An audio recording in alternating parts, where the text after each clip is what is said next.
আসসালামু আলাইকুম আমার ভাই বোনেরা, আপনারা সবাই কেমন আছেন? আশা করি সবাই ভালো আছেন। আমি আপনাদের দোয়া অনেক ভালো আছি। আজকে আমি পটল দিয়ে বড় পাঙ্গাস মাছ দিয়ে রান্না করবো। আর ভিডিওটা সম্পূর্ণ দেখুন, আপনাদের ভালো লাগবে। এখানে একটি ফ্রাই প্যান বসিয়ে দিলাম রান্না করার তেল। এবার হলুদ মরিচ মাখানো মাছটা আমি তেলের ভিতরে দিয়ে দিব।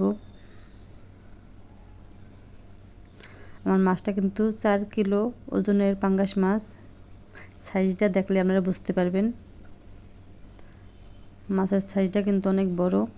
আমার তেলটা বেশি গরম হয়ে গেছে, যেন সাইড দিয়ে একটু আগুনের তাপটা দেখা যাচ্ছে। এবার মাছটা হয়ে গেছে, আমি তুলে নেব। সব মাছগুলো কিন্তু আমার ভাজা শেষ, এবার তুলে নিলাম। এখন রান্নার জন্য একটু কড়াই বসিয়ে দিয়ে দিলাম রান্না করার তেল। এখানে আমি কিন্তু মাছ ভাজার যে তেলটা ছিল ওই তেলটা আমি এখানে দিয়ে দেব। তেলটা গরম হয়ে গেছে, এবার দিব পেঁয়াজ রসুন বাটা, দিয়ে মশলাটাকে একটু কষিয়ে নেব। এবার দিব স্বাদ মতো লবণ। মশলাটা কষানো শেষ, এবার দিয়ে দেব পানি। এবার দিব 1 চামচ হলুদের গুঁড়ো, 1 চামচ মরিচের গুঁড়ো দিয়ে পেঁয়াজ রসুনের সাথে ভালোভাবে আমি কষিয়ে নেব। এবার দিয়ে দেবো ধুয়ে রাখা পটল।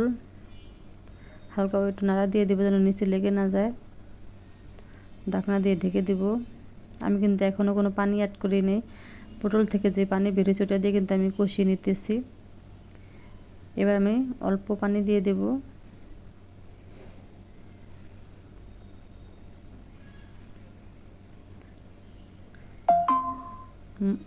পটলটা কিন্তু আমার কষানো শেষ, এবার আমি পানি দিয়ে দেব।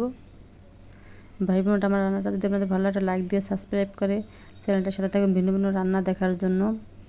এবার কিন্তু আমি মাছগুলো সব উপরে দিয়ে দেব। এটা ঢাকনা দিয়ে ঢেকে দেব। এখন দিয়ে দেব ধনিয়া পাতা।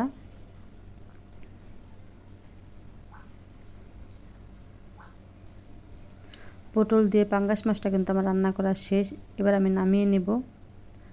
আমার রান্নাটা কিন্তু আজকের মতো এখানে শেষ করলাম। সবাই ভালো থাকবেন, সুস্থ থাকবেন। আল্লাহ হাফেজ।